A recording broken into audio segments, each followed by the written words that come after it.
Idriss Déby Itno, un nom, une histoire, une légende vivante. Cet homme au parcours exceptionnel, couronné d'histoire et de réussite, est un patriote au sens propre du terme, mais qui est en réalité ce guerrier tenace qui a vécu les événements majeurs qui ont marqué l'histoire du Tchad.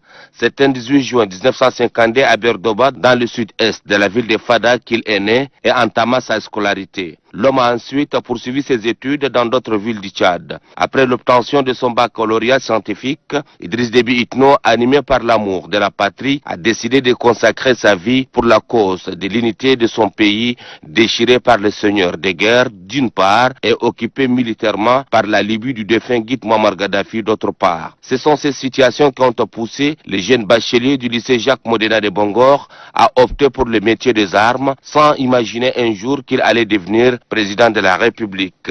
Ainsi, le 11 novembre 1975, Idriss Déby Itno intégra l'école des officiers de N'Djamena.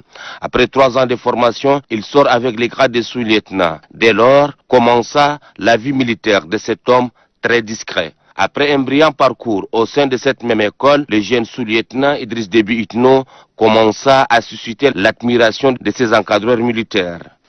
C'est un gars très intelligent. Un coureur de fond sur les 1000 mètres, 10 000 mètres, tout ça, il ne se laisse pas faire. Et sur le plan combat, si nous on partait sur les exercices de combat, il est formidable. Très brillant selon ses promotionnaires de l'école des officiers de N'Djamena, le jeune Idriss Déby Itno a retenu l'attention de ses encadreurs composés de Français, de Tchadiens et de ressortissants d'autres nationalités. Selon ses camarades de classe de l'école des officiers de N'Djamena, déjà à 21 ans, le jeune officier avait la carrure d'un vrai meneur d'hommes. Il aimait beaucoup les sciences, très fort en sciences, mais c'était un gars calme, préparé psychologiquement et moralement pour être chef, être un meneur d'hommes. Quand on a commencé le parcours de combattant, il était premier. Quand on a commencé les tirs, il était premier. Quand on a commencé les 8 km de marche, il était premier. L'année suivante fut lancé un test psychotechnique pour une formation de pilotes militaires en France. Idriss Déby Itno surprend encore. Il décida d'embrasser les métiers du ciel. L'aspirant Déby et l'aspirant Belendo, c'est-à-dire moi-même, était retenu. Et je me suis retrouvé donc avec Idriss Déby Itno en formation de pilotage.